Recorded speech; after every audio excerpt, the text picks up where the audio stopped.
All right. Hey, everyone. Good afternoon, good morning, good evening, wherever you are in the world. Thank you for joining the live. I was making sure that we had everything together. So, welcome to the Now, which is the Now of Work series. And today we are talking about tech, talent, and tokenism. It's about to get for real today. So before I get started, first of all, I have a couple of random shout outs that have nothing to do with the topic. But people ask me all the time, like, I love bold lip colors. I love bold colors, as you can see behind me anyway. And I want to shout out the lip bar. And the reason why I'm shouting out the lip bar is because A, it's still Black History Month, and this is a Black woman owned brand. They are available all over the world. I actually ordered these particular colors.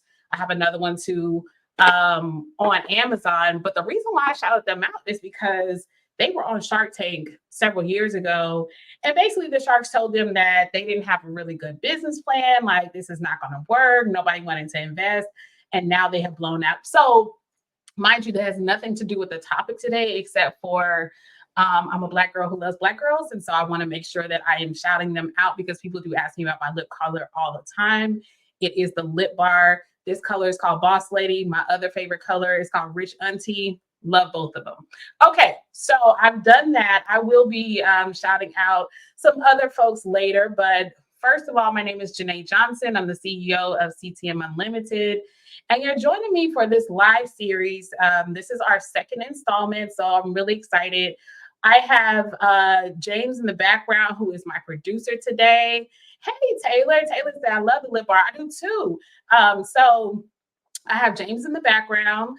And I want to just ask everyone to tell me where you are joining from. So as you join, if you could put it in the comments where you're joining from and what company you work for, that would be great. Like, I would just want to know who all is in the room today as we jump into these good topics. And so, as we were preparing the notes for our broadcast today, I really was looking at it and I was like, yeah, this might be a part two coming up because I think it's just a lot to unpack. It's just a lot to talk about, but I want to get into it. So let's go ahead and move forward. James, producer, if we can go to our first kind of engagement question. I want to know how many people understand when I say the words Gen AI, GPTs, and LLMs. Like, if I'm saying these words, if I'm saying these little phrases, like, what is that? Do you even know what I'm talking about? Have you heard of them? Are you familiar? Like, I'm just curious. So you can put it in comments. If I don't see your comment while I'm live, I definitely will respond later. Shout out to everybody who's watching the replay. Thank you for joining us. I know this is the middle of the day, so some of you are busy, like at that corporate grind. So I understand that you can't join live, but I love for everyone who is engaged either live or on the replay to just put it in the comments. Like, what is it that you think of, or what do you know about these topics? And so, one of the things that we've been talking about in this Now of Work series is, first of all, what we thought was the future is already happening. And a lot of that is driven by just the breakneck pace of technology and technology adoption, particularly as it relates to all things related to Gen AI. So I'm just curious to know, what are your answers around that? Like, how many people really understand it? And if so, put it like, hey, no, I'm an expert at this, or Janae, it's Greek to me. I have no idea what you're talking about. So let's go ahead and kind of get into defining some of these, because in this series, we're really talking about how some of these emerging technologies are actually impacting what's happening in the workplace, and how leaders really have to shift the way they think about everything, including talent and including tokenism, which we're going to get into in just a minute. And that's really about diversity, equity, and inclusion efforts and how they absolutely have to change if you're really going to continue to be competitive in the workplace. Now, this is not just for leaders. This is not just for CEOs and people who are kind of at the top. This is also for individual contributors. This is also for people who are thinking about, like, what do my next career moves need to be? What do I really need to understand? How do I navigate? Okay, David said I use it every day. Yes, yes, I do. And David is one of the CTM team members, so we definitely use some version of that, which I'm going to talk about in just a moment. So let's actually look at what this means. Now, what's interesting is that as I'm putting together content for this, I'm actually using some of the same methodologies and some of the same technologies. So, what I asked one of my chatbots, and I'm going to introduce them in a minute, but what I asked them was to explain Gen AI, GPTs, and LLMs in a way that a fifth grader could understand. So, when we're talking about technology and we're talking about in the sense of what's happening in the workforce, if we can go back to that definition screen producer, um, we're talking about those three. And so for Gen AI, that's generative artificial intelligence.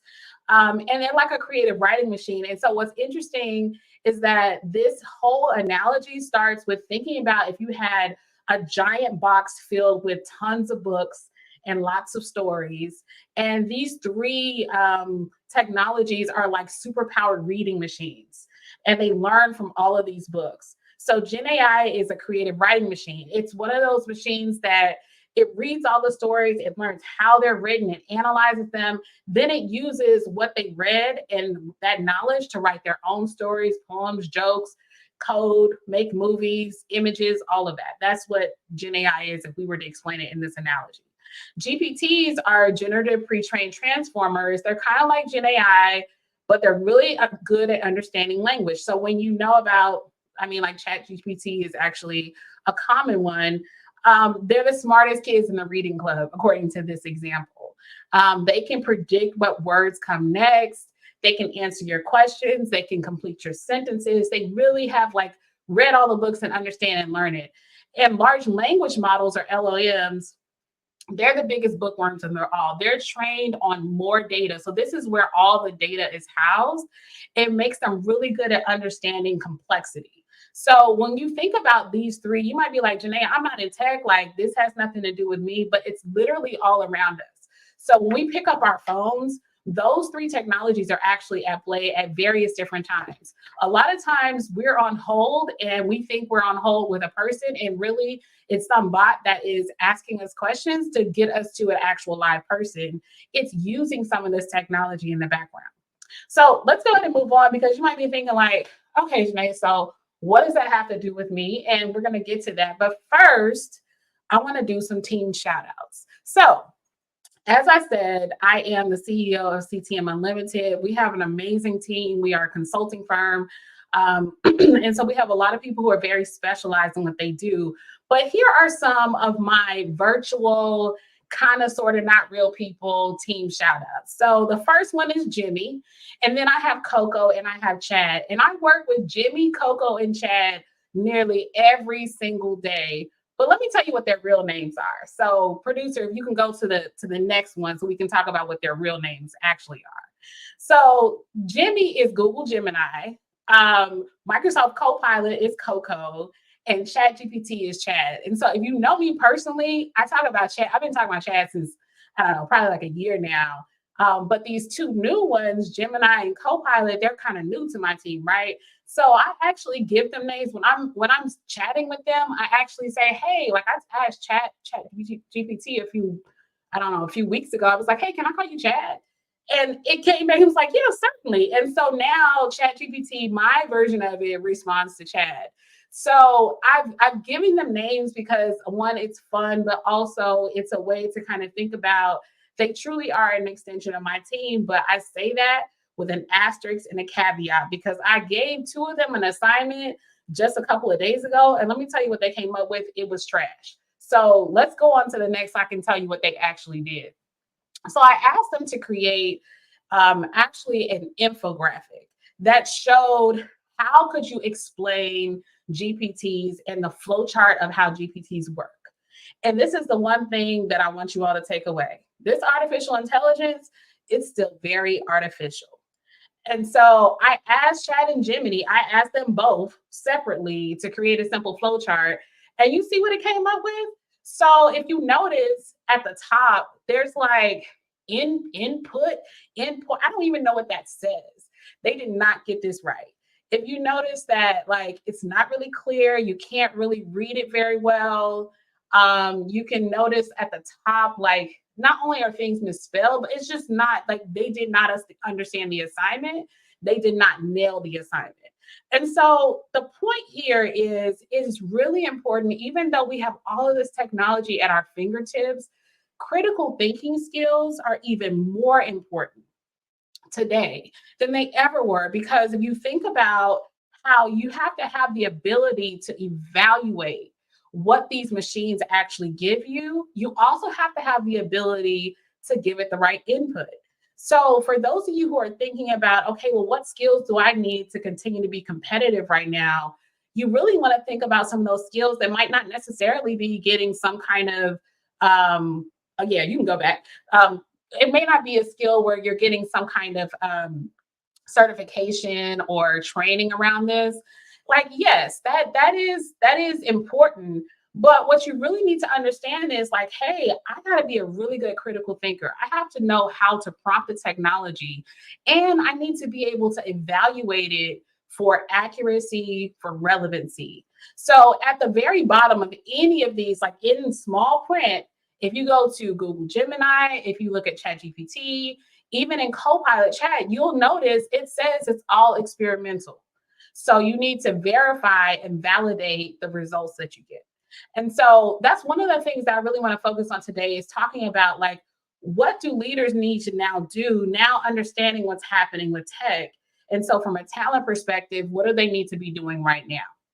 So we can go on and talk about talent. So we're touching on tech today. We're going to touch on talent. And then finally, we're going to end with tokenism. All right. So when we're talking about what happens in this process where the world of work is changing around us and leaders are grappling. So a lot of our clients and even prospective clients, when we're talking to them, we're asking like, hey, well, what's top of mind right now? And a lot of them are saying like, hey, we understand that things are changing. We understand what's happening with technology, but we don't really know exactly what to do about it as it relates to our talent. So for this section, we talked a lot about looking at what the research was showing. And so I do want to show some results from some of the things that McKinsey came up with lately that I think were really relevant to this. And we'll share all the links in the chat. So we'll be sure to like share all the references of anything that we're talking about. But this first diagram talks about the benefits of upskilling and talent development. So if you think about our first segment, we talked about some of the things that are happening with technology, right? And so in that conversation, there are all these things that people are, thinking about, wow, I need to figure out how to do something different. I need to figure out how to do something better. And so as a leader, you want to think about like what is on the minds of the people who are working in your groups and in your companies right now. And so sometimes it's easy to just focus on, I want to be a performance driven company. I want to make sure that we are adding shareholder value. I want to make sure that we're meeting our numbers. I want to make sure that we're fiscally responsible. I want to make sure that we are impacting the bottom line.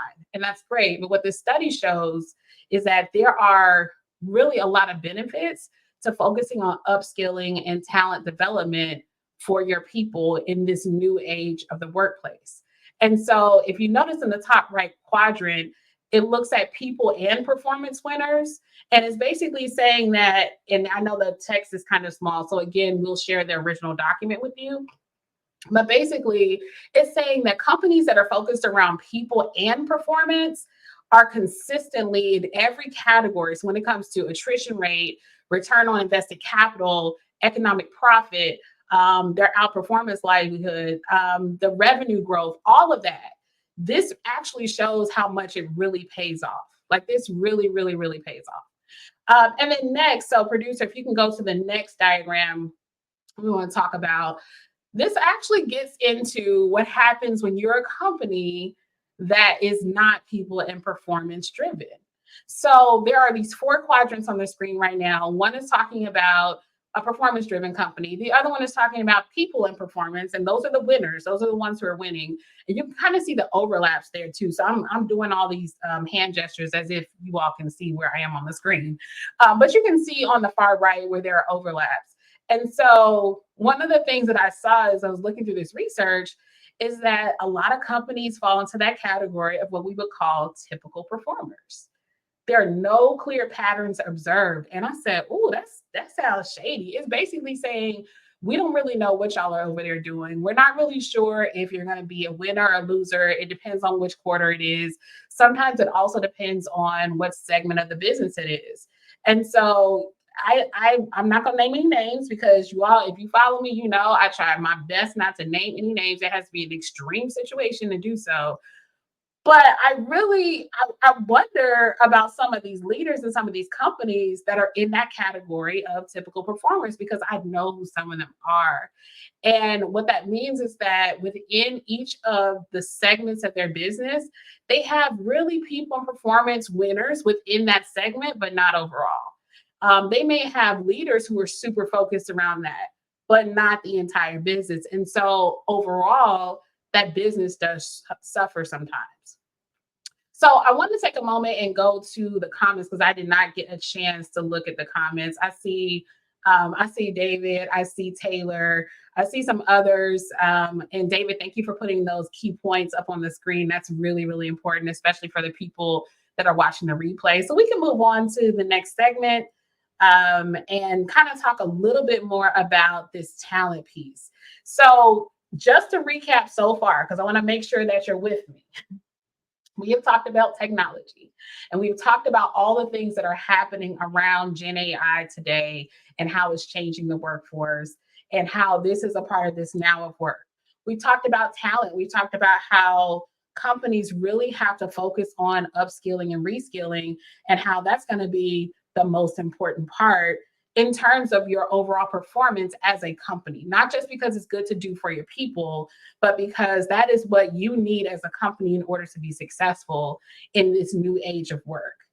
But now I could not let the month of February in because it is Black History Month, as I mentioned at the beginning, without talking about tokenism. And here's the thing, tokenism doesn't just affect Black people. So that is not at all what I'm saying. I'm not saying that at all. However, what I am saying is that tokenism does affect Black people in so many different ways. And we've seen it, particularly in the last 3 years since 2020, we've seen a lot of it. And so we're first going to focus on Tasha said I'm gonna need a one-on-one. Tasha, you got my number. Listen, I'm happy to talk to you. And so, over the years, there have been a lot of examples of tokenism. So, as I was thinking about this, remember, I got this bot team, right? So I asked Jimmy. I gave Jimmy a second question. I gave him another opportunity to actually define tokenism for me. So I was like, Jimmy, please. Please tell me what is tokenism? Like, how would you explain that? For those of you who just joined the broadcast, Jimmy is actually Google Gemini, which is my little chat bot, and you can have one too if you have a Gmail account. Like, I didn't buy anything. These are free tools. And so, James, you can actually put the question back up on the bottom because I want to hear from people in the comments or in chat about how there are some examples in the last 5 to 10 years of tokenism. So here's how Jimmy explained tokenism. Said, tokenism refers to superficial inclusion of individuals from underrepresented groups without addressing systemic inequalities that continue to disadvantage them. Essentially, it's checking the box. It's diversity efforts that just check the box. And so, unfortunately, what we saw a lot of after the summer of 2020, beyond companies making like public declarations around what they were going to do and how they were going to be better, we saw them appointing a lot of people of color, particularly Black people, particularly Black women, to positions where they had never served in those positions in higher ranks in the company. We saw a lot of those Black people be appointed as chief diversity officers or some equivalent, right? And what we also saw is that some of those people were not set up for success. And if we look at now in 2024, there are many of those people who are no longer in their roles, or the roles don't even exist within those companies anymore. And, we may do a whole segment about that. But here is the point here. Tokenism in this now of work, like, we've got to just stop it. It doesn't work. And what you did before, maybe to check a box, is not actually going to make progress for you going forward. So this concept about what got you here won't get you there is definitely a part of this whole notion around tokenism. Because before, maybe that was enough. to say, hey, look at what we did here because we had never had a woman on our executive board and now we have 3 women. And it's like, bravo. But if it's superficial inclusion, meaning that you have just placed a person as sort of a ceremonial position, then like that is not the way that you actually want for you don't that's not the way that you actually want for your inclusion efforts to go. Your inclusion efforts should absolutely be about true inclusion and not superficial inclusion. So let's get into it a little bit. So again, another study that McKinsey did recently was talking about like how over the last, this was the last one I think was in 2023. So back in 2015, they started this Why Diversity Matters research series. So from 2015 to 2023, they tracked like all of these different metrics. And so the diagram on the right kind of talks about why diversity matters, delivering through diversity, diversity wins, and diversity matters even more. So that was the last one. And there's a metric based on how companies are performing and based on how the makeup of their workforce is in terms of gender and race. And so you can see the comparisons both on the right and on the left. So we can see that, financially, there's this outperformance. I think at this point, a lot of companies, a lot of leaders, a lot of people acknowledge that. Like, okay, if I have a more diverse workforce, then the studies show that financially I'm going to outperform my competitors. But if you go on to the next one, producer, yes, we need to get this right. So companies need to continue to get this right. However, promoting diversity does not ensure a culture of inclusion. So again, we know this, like we know this inherently that just because you put somebody in position doesn't necessarily mean that they're going to feel included, doesn't mean they're going to stay, and it doesn't mean that you're going to see those real results from having a truly inclusive culture. So this diagram basically shows that there's a sentiment on diversity that is overall positive. So it's about 52%. But the sentiment on inclusion is the opposite. So you have on diversity, meaning have we placed people who represent various genders, various races, sexual orientation, religion, whatever those dimensions of diversity are, abilities, all of those things, have we placed those people in positions in the company at a rate beyond what we were doing before? So that's a yes. That's the diagram on the left. So 52% of the people say, yeah, this is positive, but only 29% had that same sentiment when it came to inclusion, which really means that there is this superficial inclusion that is happening and that tokenism has to stop because it actually is not beneficial for the person who's being put into the position, nor for the long-term growth of the company. And so I really want to make sure that as you're paying attention to this and thinking about this, hopefully this plants a seed for you to take back to your company, back to your leadership, and back to your groups, and even in casual discussion to say, okay, well, what do we need to do differently? And I know that there are a lot of committed leaders. Like, I'm not so jaded to think that diversity is dead, DEI is dead. I've seen a lot of rhetoric around that. I don't necessarily think that that's the case. What I do see, though, is that the companies that had true commitments are still truly committed.